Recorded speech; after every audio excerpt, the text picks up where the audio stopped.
এই দহি বৰা ৰেচিপিটো আপুনি যদি এবাৰ বনাই খায় ন বাৰে বাৰে বনাই খাব লাগিব। প্ৰথমতে উৰদ দাইল ল'ব আৰু উৰদ দাইলখিনি আপোনালোকে মিনিমাম 5 ঘণ্টা নহবা অভাৰনাইট তিয়াই থ'ব। তাৰপিছত দাইলখিনি উঠাই লৈ মিক্সিত মাৰি ল'ব। তাৰপিছত আপোনালোকে হাতৰো ফিটিব পাৰে, কিন্তু মই ব্লেণ্ডাৰত মানে ফিটিলে বেছি ভাল হয়, মানে ছফ্ট হয় বেছি। তাৰমানে কি হয়, এই দাইলখিনিত আপোনালোকে এয়াৰ ভৰাব লাগে।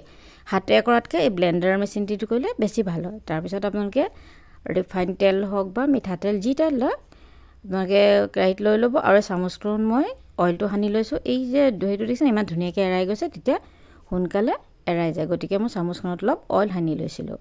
আৰু আপোনালোকে বৰাটো দিয়াৰ পিছত পটককৈ উলটিয়াই নিদিব। তলৰ ছাইডটো যেতিয়া ফ্ৰাই হৈ যাব তেতিয়াহে আপোনালোকে উলটিয়াই দিব, আৰু তেতিয়া এটা ফুলা ফুলা আপোনাৰ দহি বৰাটো হৈ যাব।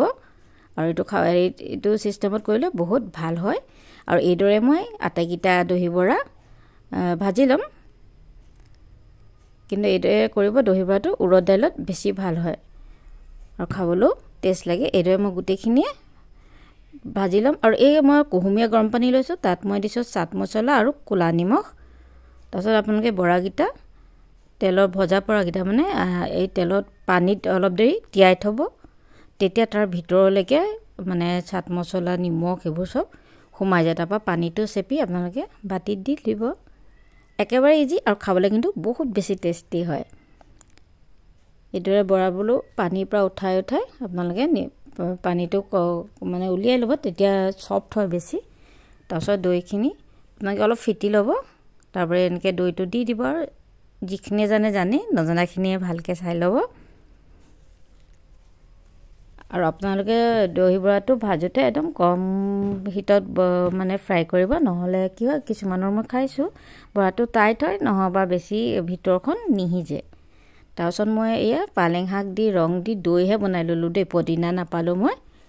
দৈতে মই মানে পালেং শাকৰ সেইটো দি দিলোঁ কালাৰটো। আৰু এয়া মই চচ দিছোঁ, আপোনালোকে পদিনাৰ চাটনিটো দিব আৰু বেছি ভাল হ'ব।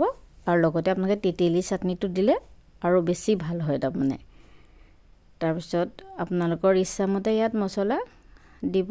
মই চাট মছলা দিছোঁ, তাত মই ক'লা নিমখ দিম, জিৰা গুড়ি অলপ দিম, আৰু ৰঙৰ যিটো ৰং জলকীয়া গুড়ি সেইটো দিম, আৰু মই চিলি ফ্লেক্স অলপো দি দিছোঁ, কাৰণ দহি বৰাটো অলপ জ্বলা টেঙা হ'লে খাই পেলাই ভাল লাগে। এইদৰে মই গোটেই ইনগ্ৰিডিয়েণ্টছ দি আলহীক দিয়াৰ আগত অলপ টাইম ৰাখি থ'ব, তেতিয়া ভিতৰলৈকে বৰাটোৰ দৈটো সোমাই যায় যে ভাল লাগে। লগালগ দিলে মানে ইমান বৰাটোৰ ভিতৰত দৈটো নোসোমালে ইমান এটা ভাল নহয় খাবলৈ। আৰু মই তাৰ ওপৰত ক'লা জালুকৰ গুড়ি অলপ দি দিছোঁ। যদি মোৰ ৰেচিপিটো ভাল লাগিলে প্লিজ লাইক কমেণ্ট এটা কৰিব। ভিডিঅ'টো চোৱাৰ বাবে ধন্যবাদ।